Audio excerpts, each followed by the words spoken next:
Maqaanko Saattaa jedhama.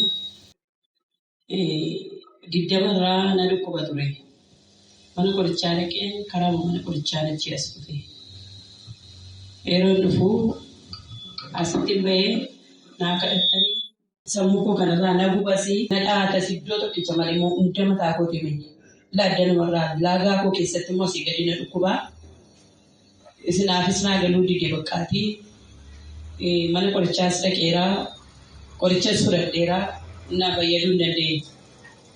Gaafa sanaa hangaruu kanaaf hin dhufe mineegaa sababii mana qorichaatti bahee dhaqee makalachuu qaba deeman dhufee san dhufe immoo na carraan na qaqqabeedhaan kadhadhee daambizaatis qabdanaan jedhaniiru. Kaleen na dhukkubaa lafumti na dhukkubee lafa na dhiisu iyyuu hin beekan. Innaan baqqaatii gaafa sana sitti naa kadhatamee mataa koo kana rukuttanii naa kadhattanii nan kufee kan ta'e iyyuu hin beeku. Mataan koo kun ergii gaafa sanaatii nagaan qaba. Inni asii gadi laagaatti na nyaatu sanni asii gadi laagaa keessa kan na waraanus na dhiisee inni na buus inni na dhaatus na dhiiseera. Amma mataan koo fayyaadha. Kaleen koos nagaa koo damman. Daambizaatiin koos badee noormaalii ta'eera. Yesus fayyisa. Yesus keenya fayyisa. Yesus keenya fayyisa. Yesus keenya fayyisa. Hallelujah. Maqaan koo Misgaanaa Abdiisaan jedhama. Ganda Duwwaa Maaramuuti. Yeroo dheeraadhaan dhukkuba dhukkubaa ture. Dhukkuba gaggabduu qaban ture. Dhukkuba gaggabduu kanarraas kudhaarfanarraan dhufee asitti naa kadhattanii adda kootti na buutanii yeroo sanaan kufee kan wanarraa badde. Gaggabduu? Hin jiru. Hallelujah. Dhuga baatiin koonni lammaffaan immoo namoonni kaleen keessan isin dhukkuba kalee keessan qabadhaa kan qolfamuudhaa sumatti. Kalee gosa bitaa kana nama dhukubaa kalee gosa bitaa kana qaba. Gaafaan kalee koo kana qabadhu akkuma nama maa biraatti tuquu nan dhufu. Isaa booda lafa sanaan ka'ee isa lafa sanaa ka'ee namni koon salphatee ishees galee of gaannate. Ameen.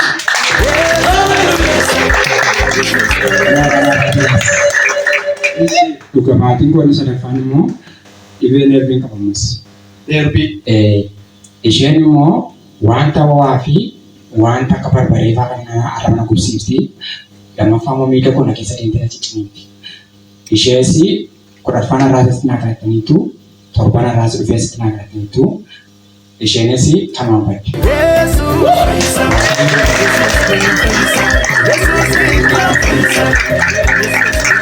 Neerbii immoo mana qorichaa ture neerbii dhukkuba neerbii qabda siin jedhe. 2015 warra waggaa sadii kan akkasii. Si qabu neerbiin kun akkam si godha neerbiin kun? Neerbiin kun immoo na cicciniiti. Lammata immoo wanta waan nu baastu waan akka shaayii fa'aa kana hawaasa dandeenya. Nyaata barbaree qabus dandeenya. Kun amma na isaa taateetti? Bilisaan. Hallelujah. Ati hojii maal hojjettee jiraatta? Nama hojii suuqii ni jira. Suuqii qabdu? Suuqii ni gaddaa? Eebbifamu.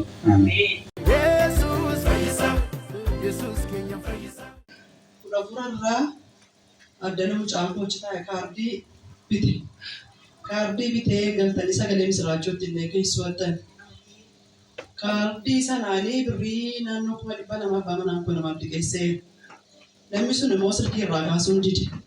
Turee gaafasuma warraa qaa'edha.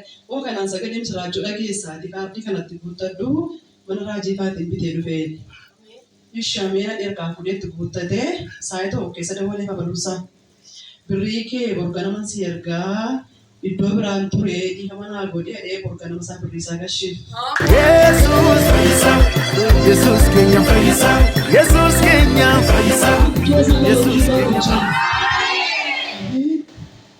Ganaanii dhaqee jimaata ganama birrii isaa dhaqee waanti isaarratti fudhatee gale. Ameen. Ameen.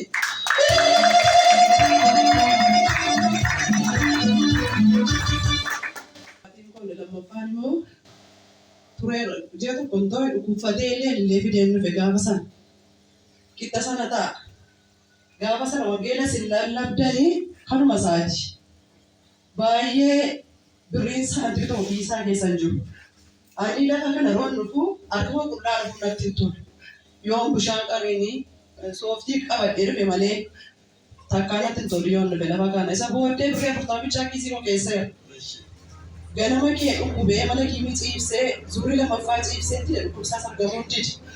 Innaan ijoolleen kayyoo irraa qamana raajii faaraqii achirratti innaan hin fayyitaa. Har'a ganama ka'e beenduu kaadhan. Innaani waan ilaalladhaadhi. Dhimma mataa keetii biriin harkaan jiru waan itti deebisee mana kiimiitti si geessuun qabuun jedhee. Innaan na duukaa kee gaafa na duukaa ka'uun dhufee kan baajaaji bichaan qaban bishaan waan itti dhufee dhufullee nan nabee layyaamaan dhufee citaa'ee karannaan gaafa sanaa karannaan itti fakkaanne isa booddee maseenii achi kaatee bishaan naalaatti. Maali gaafa jiru kaffaltuu bishaan fudhadhu kottu irratti karadhu fudhadhu galii naan jedhu. Naan bishaan sana naalaattee Waaqayyoof galanni guddaan haa ta'u guyyaa gaafa sanaa kaasee inni sin fayyee wanni kookii siin saallee marraatti.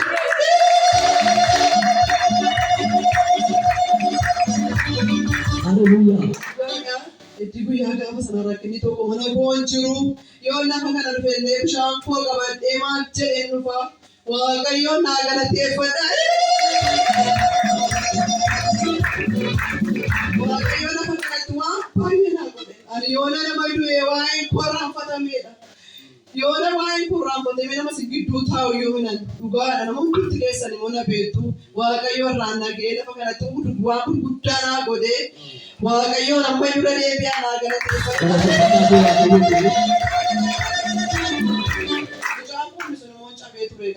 Ituma ijoollee wajjin taphatu mana bukkeetti cabee mana kiimiitti geessee naan jeessootti godhan. Jeessoo isatti godhanii mucaan kee fayyuma didee cabi kana kee cabee naan jedhanii isa booddee amantii geesseetti deddeebisaa didee fayyuu. Maammaa jedheenna mana raajifaatti nan geessuu ati ituun naqee isaan naa qaratanii kana narraa baasuu mi'e. Ishadee kamisa ganamaa fudhadheen dhufe.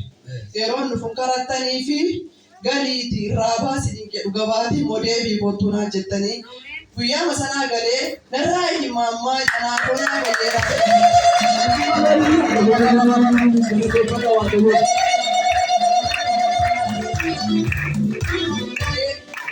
Irraasi malee irraan baasee harkasaa akkas godhee silan tochoosnee maaliin jennee galee ittiin ijoollee lolutti kee harkisaa qabee fayyee dhugaa.